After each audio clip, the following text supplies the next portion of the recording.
Hey, what's going on, everybody? This is Mark from Solar Games, and in the last couple days of just kind of reviewing some of the comments from my previous videos, I've noticed that there is a battle that's happening in the comment section between the players and the collectors. So in essence, obviously, we are all congregated together around the same game, and we seem to all kind of agree with the general consensus that Magic 30 Celebration is a money grab, cash grab, and we all hate it. That's pretty much true. But at the same time, I also see a lot of people in conversation about whether it's healthy for the game to have things like reserve lists, or is it good that collectors are part of the game, or players are, pushing too far with driving everything to zero, abolish reserve lists, etc. So before I kind of give my opinion, thoughts on this topic, I think it's probably good to just talk about all the definitions of what we're talking about here, and catch everybody else up who's may not understand what the difference between a collector versus a player. So the way I kind of thought about this is a player is somebody I can think of that really loves the game, the cards, and think that cards should be accessible. So if you want to build a deck, you shouldn't have to spend an arm and a leg to build it, or not pay next month's rent just so you can build a modern deck, right? That money isn't really the core of the game. You're not playing the game because you care about the money, or you're not opening packs because you realize the pack isn't worth the money. Though this part is kind of changing recently. I've noticed more and more, maybe it's part of my fault and other people who are more of the Magic finance community's fault, where we are putting money too much into this game conversation. And then in addition to that, the players think that the game should be fun, and that that's the top priority and not the financial value of the game.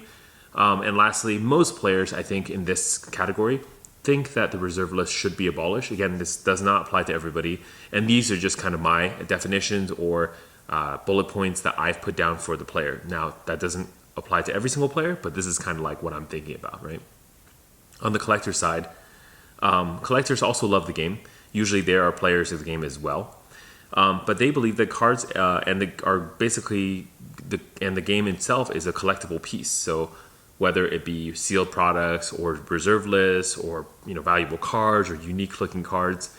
If you ever want to look at some really unique looking cards, look up Guru Lands, and you'll see some of the very, very rare Magic cards that are in existence, but not really. They also believe that some cards should be expensive, right? And that's part of the whole collectability of this game. And as part of the name of this game, trading card game, that it's a collectible card game, CCG, right? That there is this element of collectability to it as well. The collectors also believe that value equals longevity for the game, meaning there's more value in the game. That usually means that the game will last a long time, and that reserve lists should be upheld and should not be abolished. Should be kept in place. Potentially even expanded. Maybe some of them feel this way. I personally don't think we need to expand the reserve list at all, but I do think that it's interesting to have this concept of collectability or exclusivity in every set. So, all right. So the first thing I want to say is we probably should just stop fighting, if there's any fights even going on. We all want the same things, but we want it from two different angles. And this is very important for a lot of people to understand, that the collectors are not here to destroy the player's game, and the players are not here to destroy the collector's market. Essentially, it's that. Basically, this is as basic as something like the color pie, right? We just like different things and different aspects of the game, but it's all part of the whole game, right? If you like playing black, that's who you are. If you like playing blue, that's who you are. It doesn't mean that you're any more or any less a fan or a core audience of the game, right? Yeah, and it does not mean one team loves the game more than the other, and it definitely doesn't mean that anybody should have higher say or more of a authority over the other. And we also all need both sides for this game to continue to thrive and be fun. Really, it's true. So think about it this way: from the collector's perspective, right? We need the players. The collectors need the players, right? And why? Because the players make certain cards more valuable. If you look at all the cards and how they ebb and flow in value and cost, it's because somebody's playing the cards. And this is one of the best parts about Magic the Gathering versus other card games out there, is that because there's such a strong playing community, the card values actually mean something. There's a new standard, there's a new meta, somebody built a new deck and everyone wants to try it out. These things change the price of all the cards. And it's a very healthy thing for that to be part of the system, right? There's not going to be infinite supply of any card, period. It's just not going to be how it is. And some card that could be bulk yesterday is now something that's more of a standard deck include for every deck. Recently we've had a couple cards like this, right? Wedding Announcement, I remember when it first came out, it was tanked. I bought Hullbreaker,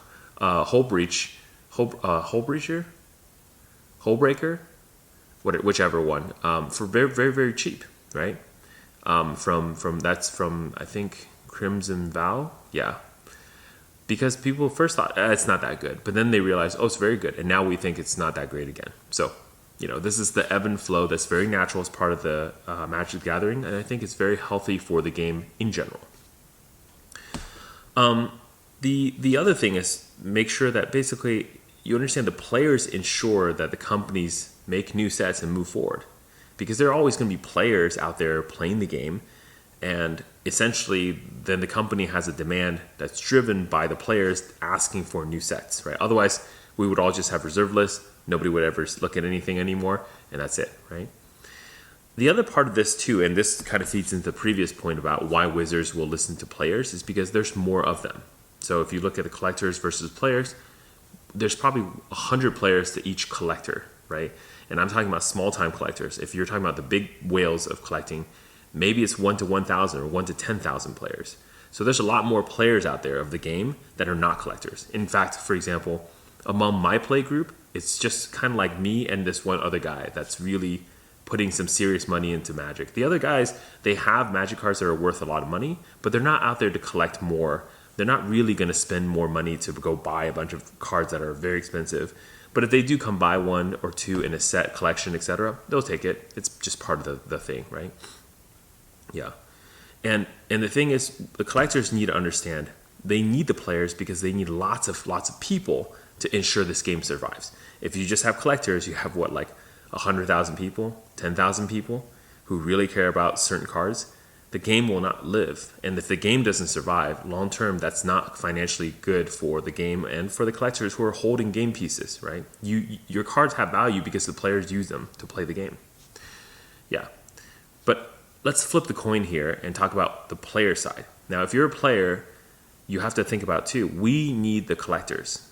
Here's why. I know this is going to be tough and I'm going to, really crack some eggs here, right? But the truth is the players need the collectors as much as the collectors need the players. Here's why.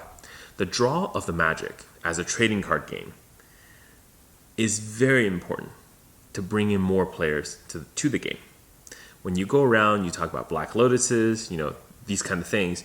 You talk about the original trading card game, because before Magic, there was just trading cards. You would buy baseball cards, you couldn't do anything with them, and that's it. But now there's trading card games because of Magic the Gathering, right? There are tons of cards. I was actually wrong in my one of the previous videos. I was talking about Magic having 15,000 cards. In fact, Magic has over 30,000 cards now. So much larger pool of cards. And the number grows continuously because there are lots of players in the game, right?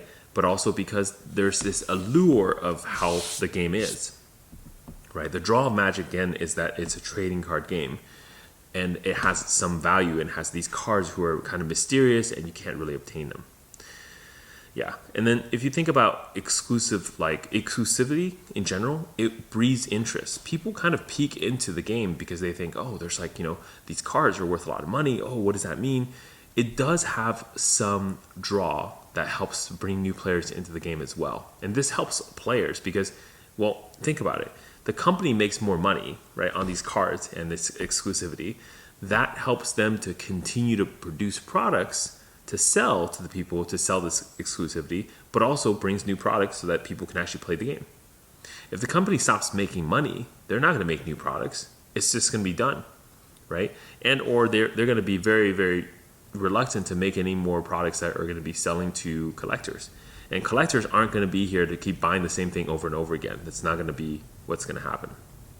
So if you think about it from that perspective, them have Magic the Gathering having this allure of exclusivity helps to drive basically Wizards making money, which also then helps driving having more set, right? And then think about what happens to Magic and the bottom line. Think about every single bad set that has been out there. What happens to the supply? Think Ixalan, Amonkhet, right? I know they are expensive now, but think about when they were first released and what people thought about them. And then think about things even that we've seen recently. Theros, right? Those collector boxes, for example. Or even Zendikar Rising, right? Look at the secondary market for Zendikar Rising. And that was overprinted set? Core 2021. So the thing that you have to think about is what happens to all the leftover product that no one wants to buy? Well, somebody's going to come in and scoop it up. And the players aren't going to be paying and buying cases 3, 4, 5, 10, 20 whole, stack of booster boxes. The collectors are doing that. And when the collectors do that, it helps to put more money into Wizards' pocket, which then helps to, basically it helps everybody up the chain and ensures that, for example, even distributors get paid, stores get paid. And what this will do then, even if they don't pay too much for it, it does help the stores basically liquidate their product, get more cash, which then they can help to, buy new sets. Helps distributors to stay in business, to continue selling new sets to stores. It helps Wizards long term to also say, hey, you know what, this set is selling, we sold out, that's fine. It was not a great set, but it's okay. We didn't keep losing money. Imagine if they keep reporting losses. Well, there a couple things going to happen. Maybe they release less sets because they're cutting staff. Maybe they just cut Magic the Gathering altogether and go to a different card game or something. That's pretty drastic, but just something to think about too. If you think about all cards going to zero, right? And imagine the case where all cards go to zero, everything's super cheap, you can buy whatever you want and build whatever deck you want, right? Think about this as almost like what the proxy market would do. Then Wizard will cease to exist. If you look at Modern right now, right? If you look at Modern cards right now, the commonality I hear, and I feel this way too, is that the cards are worth less and less. Meaning the cards are worth less the moment you open the booster box, because again, it's like the Gambler Premium, having the sealed booster box will always be worth more than the cards inside it, unless of course you get lucky, and that's not healthy, right? This is a problem long term for just in general for the game. And then if you think about what's going to happen is that, well, if every time you open a booster box, you get less value out of it than what you put in, to pay for the booster box, then players are going to buy less and less booster boxes, which will then drive all the profit down, right? And so essentially, if cards go to zero, players stop buying products, then that's kind of the death of Magic. People stop buying the game, then Wizards not going to make any more of the game piece. So that's it, right? So in general, I hope this kind of helps illustrate the fact that we all kind of need each other, and it's a symbiotic relationship between the collectors and the players. And the other fact to know is there's not a very strict line that says you are a collector or you're a player.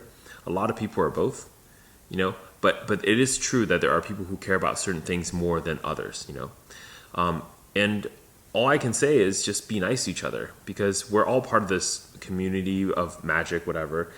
Even if we can't be part of something that's official from Wizard, that doesn't mean that we can't be nice to each other and build something for ourselves, right?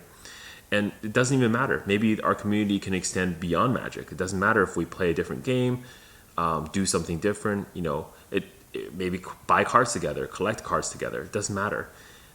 We don't necessarily have to hate each other for being different, for loving a different aspect of the game. Yeah, just remember, we all love Magic. We all love it in different ways. And the only thing I ask for everyone is just to listen to each other and respect each other and realize that, it is a symbiotic relationship. So, and you probably want to know at this point, what about me, right? What about Mark? What is Mark? Is Mark a collector or a player? I think my answer for you is Why can't I be both? See you next time.